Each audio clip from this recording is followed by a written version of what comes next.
So what I'm going to do right now is I'm going to crunch 1,400 years of Islamic history in 5 minutes and make it as exciting as I can possibly make it.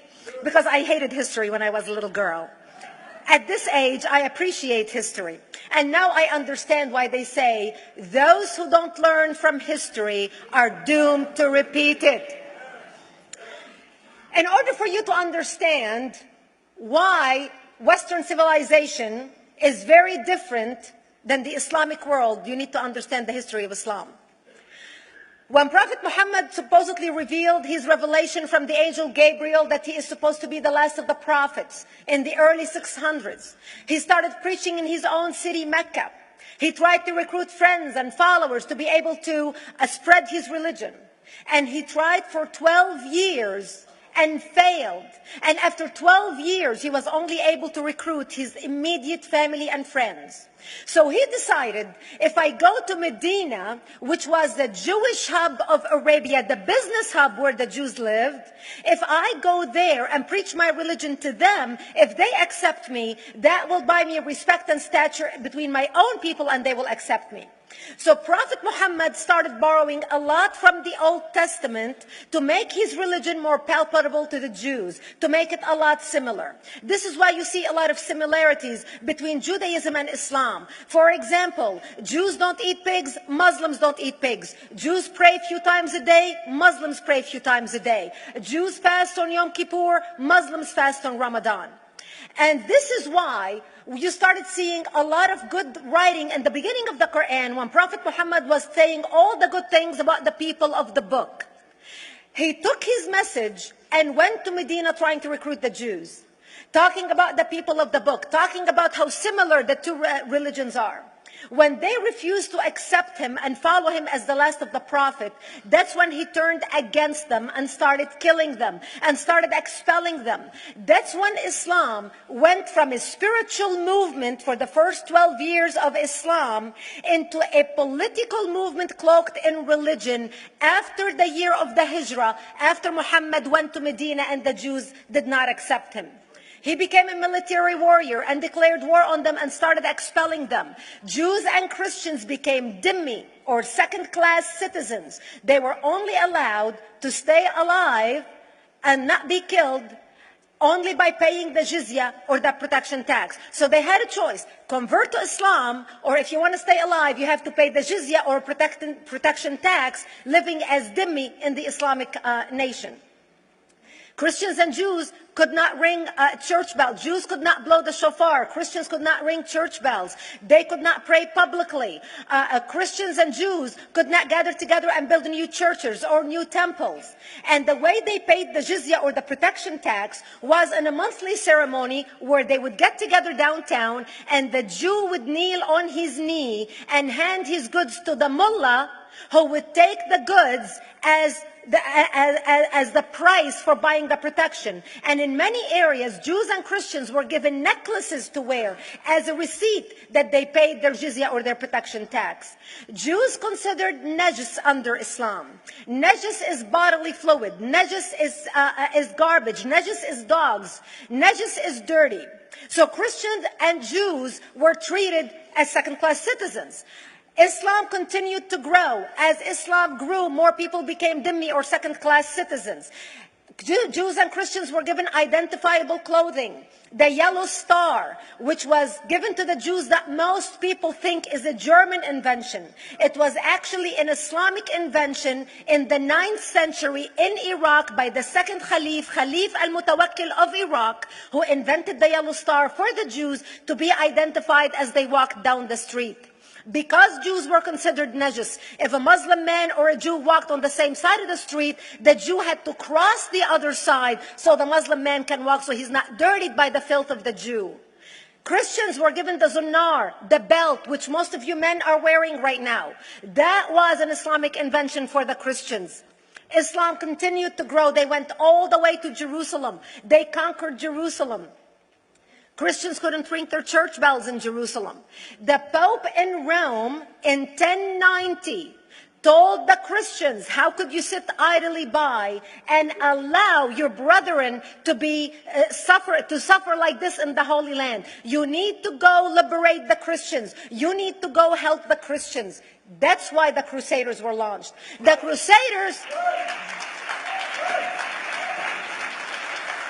Crusaders were not launched because they just felt like waking up in the morning and going and converting a bunch of Muslims or beheading them. The Crusaders were launched to liberate Jerusalem. And they were able to liberate Jerusalem for less than 100 years before Salah ad-Din al-Ayyubi, Saladin, took it back, and Jerusalem remained under Islamic control until 1967, when the State of Israel liberated Jerusalem, where Christians, Jews, and Muslims could pray under the same sky.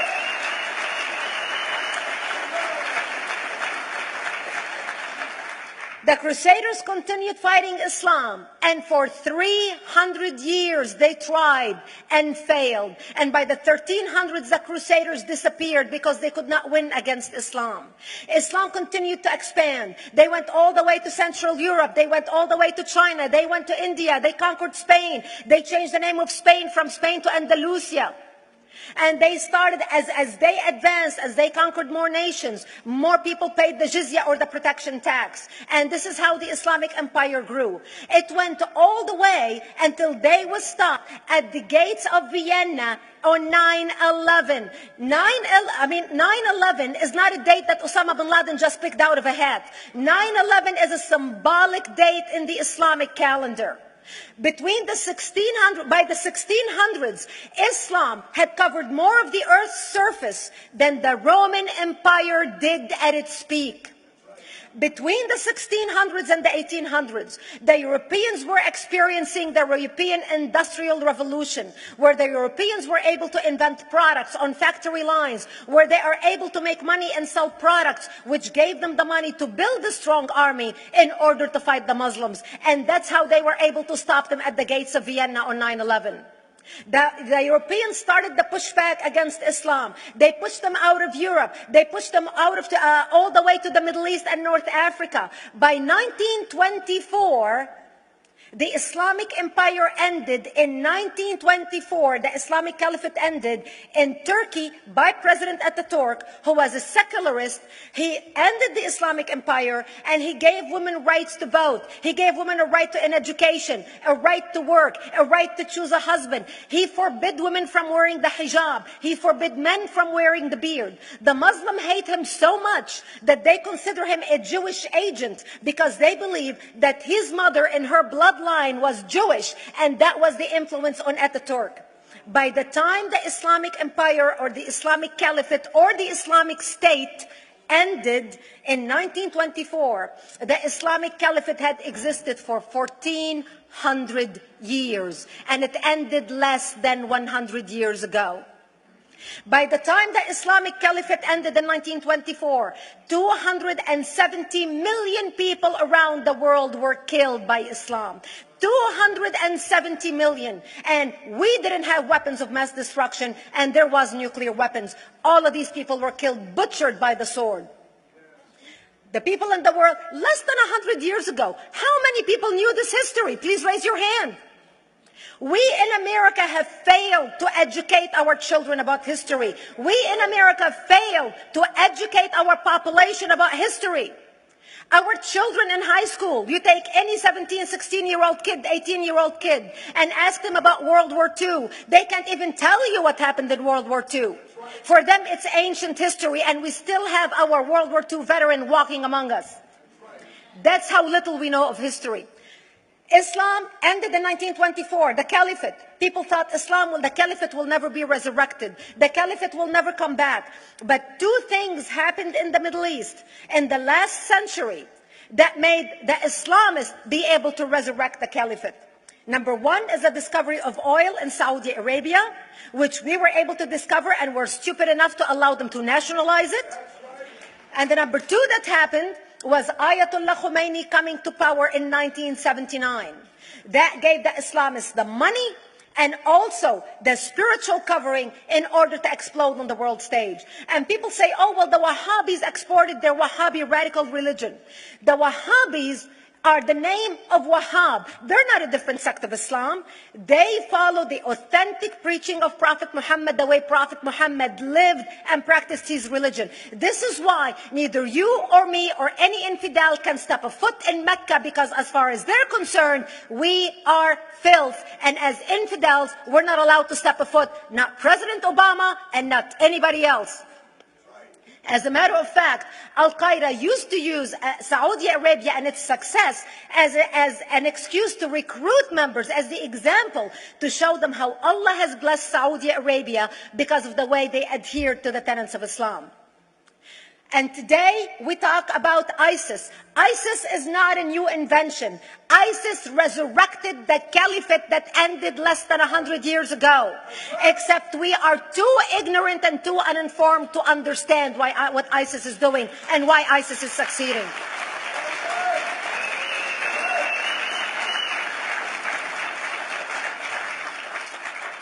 Two things you need to understand about Islam and the principles of war in Islam. One is the law of taqiyya, which means lying and deception. It means that a Muslim man can lay his hand on the Quran and swear that he is telling the truth, knowing that he is lying, but also knowing that the Quran will forgive him because he is advancing the cause of Islam. The second thing you need to know about is that the Treaty of Al-Hudaybiyah, which is an Islamic principle of war and a model on how to deceive your enemy when you have to sign peace treaties with your enemy. And it is based on an example by Prophet Muhammad. Prophet Muhammad was attacking the Meccans and their caravans when he was living in Medina.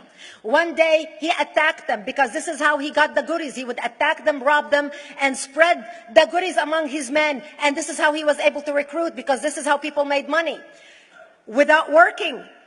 And so he attacked the Meccan caravans. When he realized he's not able to defeat the Meccans in that city of Al-Hudaybiyah, in that place, he signed a 10-year treaty with them. Does that sound familiar? A 10-year treaty with them that says he will not attack them, he will have peace with them, he will not declare war on them. Muhammad used the treaty for 2 years to build his military, strengthen his army, and when he realized he was strong enough to attack his enemies when they least expected it, because they thought they had a peace treaty with Muhammad, he broke the treaty, attacked them 2 years later, and Mecca fell within 24 hours because they were not expecting the attack. And that became a principle of war in Islam. And to give you an example of how that is practiced, this is why anything signed with Iran means nothing to them.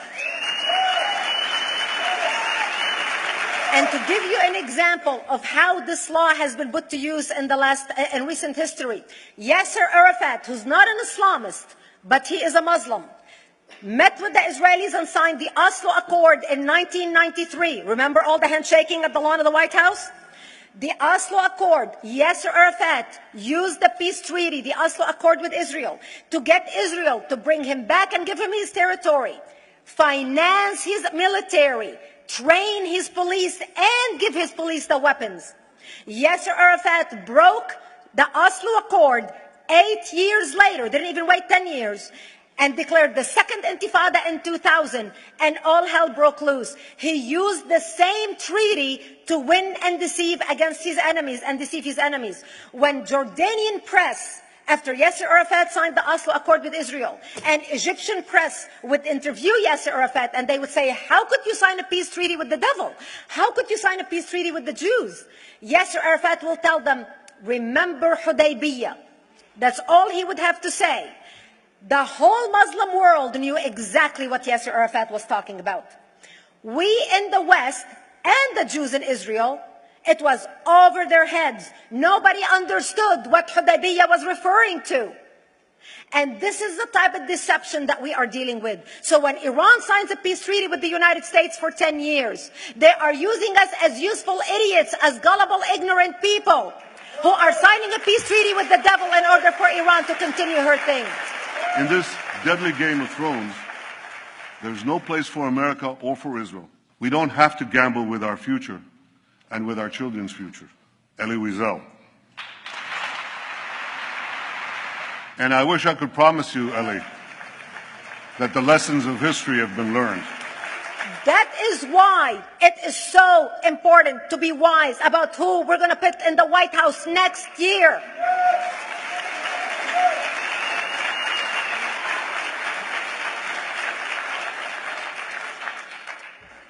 This is why it is very important that whoever we're going to elect next year to office, that the next president be well informed about the history of radical Islam, understand our enemy, understand what ISIS is all about, understand what their end goal is. And this is exactly, people are wondering how come ISIS is having such success recruiting people from all over the world. They exploded all over the world.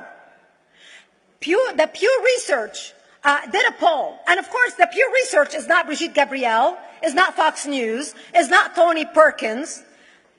The Pew Research did a poll in 2013 when they went around the world and interviewed Muslims from Islamic countries all over the world. And they asked them two questions. Would you like to have Sharia law as the law of your country? And would you like to see the Islamic Caliphate? And remember, this was in 2013, before ISIS. The 5 top countries in the world, in the Islamic world, the 5 top Islamic countries: Indonesia, 204 million Muslims; Indonesia, Pakistan, Egypt, Nigeria, and Bangladesh. 77% of Muslims interviewed in these Islamic countries, 77% want the establishment of Sharia law and want the establishment of an Islamic state. That means 77% of the world, quote, moderate Muslims agree with the establishment of ISIS and what ISIS is doing. Let's not fool ourselves. This is very important, that whoever we're going to elect is going to be somebody who is strong on national security, who's going to put America first, who's going to make America great again, who's going to send a strong message to the world. The minute he walks into office, whoever we elect, that the world is going to realize that this person you're not going to mess with, because he could care less about what you think, what the UN thinks, what the world thinks. They can all go to hell. We care about America and only the United States of America. I hope that we learn from the lessons of history, that we learn from the Elie Wiesels, from the Brigitte Gabrielas, and many others who are warning America about what's to come. May God bless you one and all, and may God bless the United States of America. Thank you.